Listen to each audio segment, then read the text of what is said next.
नमस्ते, सलाम, सत श्री अकाल, सबको राम राम।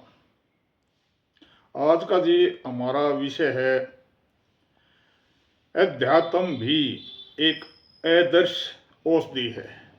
चाहे आप ये कहिए कि भाई परमात्मा का नाम भी एक आदर्श औषधि है। इस संसार में सबसे बड़ा दुखों का कारण है काम, क्रोध, लोभ, मोह, इच्छा, अहंकार। इच्छाएं सबसे बड़ा दुख।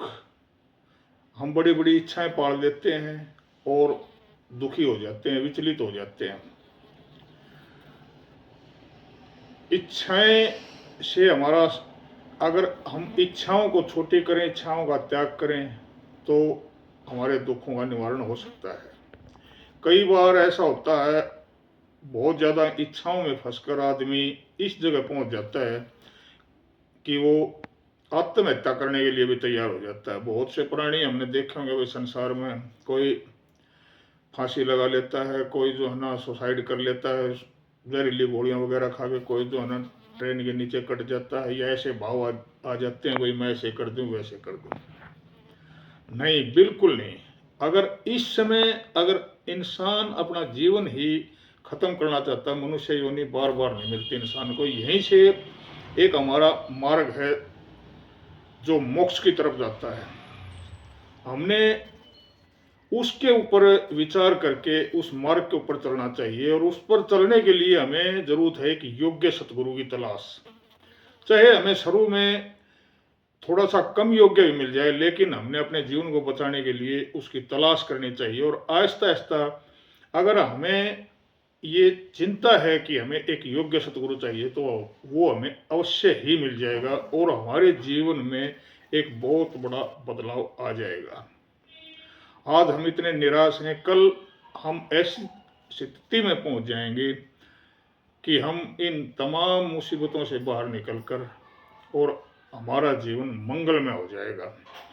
और जब कोई भी प्राणी सतगुरु के पास जाता है तो वो सुखी रहते हुए किसी सतगुरु को नहीं ढूंढता। जब ऐसे ही कारण बनते हैं, जब वो सतगुरु के शरण में जाता है, तो सतगुरु की जब शरण में जाते हैं, सतगुरु हमें दीक्षा देता है, परम पिता परमात्मा का भजन, उसका मार्ग बताता है। अगर भाई हमारे दुखों का कारण क्या है और उनको मिटने का कारण क्या है, वो रास्ता हमें दिखाता है। और आहिस्ता आहिस्ता हमारा जीवन मंगलमय होता चला जाता है। हम करुणा में हो जाते हैं, परमात्मा में विलीन हो जाते हैं। तमाम बुराइयों से रोजाना अभ्यास के कारण हम दूर होते चले जाते हैं। और फिर जब हम परमात्मा के जितने नजदीक होते हैं, परम पिता परमात्मा भी हमें कुछ छोटी मोटी सिद्धियां हमारे को देना शुरू कर देते हैं। ये परीक्षित हैं, ये चीजें, ये झुठलाई नहीं जा सकती। इसका एक एग्जाम्पल देता हूँ आपको। महाराष्ट्र की एक घटना है। उस भगत का, मित्र का नाम मेरा याद नहीं है, उनकी एक कंपनी है, और वे उनकी मैंने एक वीडियो देखी थी। उस वीडियो में वो शाम के 10 बजे तक अपनी ड्यूटी देकर अपने बाइक से वो अपने घर की तरफ जाने लग रहे थे। तो जब वो घर के नज़दीक पहुंचे ना, वहाँ से 6-7 किलोमीटर उनका घर था, जब घर के नज़दीक पहुंचे तो घर की तरफ उन्होंने जब बाइक को मोड़ा तो उनके कान में एक आवाज़ आई, नहीं सीधे चलो। वो कोई जीटी रोड था, राष्ट्रीय राजमार्ग, उसके ऊपर आ रहे थे वो, तो उसके कान में आवाज़ आई, नहीं सीधे चलिए। तो वहाँ से वो कम से कम भी 6-7 किलोमीटर तक सीधे चले। वहाँ रोड के किनारे के ऊपर कुछ गडरिए, जो ये गड्ढे वाले होते हैं ना, बागड़ी लोहार भी बोल देते हैं, ये वहाँ ठहरे हुए थे। और 40-50 आदमी उसमें वहाँ जो है ना रुदन मचा रहे, रोने लग रहे। तो तुरंत वहाँ जाने के बाद आवाज़ आई कि यहाँ रोक दीजिए।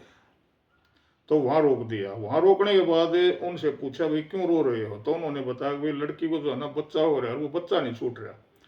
तो तुरंत उसके कानों में आवाज़ आई, कोई इनको बोलो अब उसके पेट के ऊपर जो है ना ये खेतों की मिट्टी लाकर उसका लेप किया जाए। तो उनको बोला गया, उनसे लेप कर दिया, और लेप करते ही जो है ना लड़के को जो है ना बच्चा छूट गया, 2-3 मिनट में उसको बच्चा हो गया। और सब खुश बिल्कुल।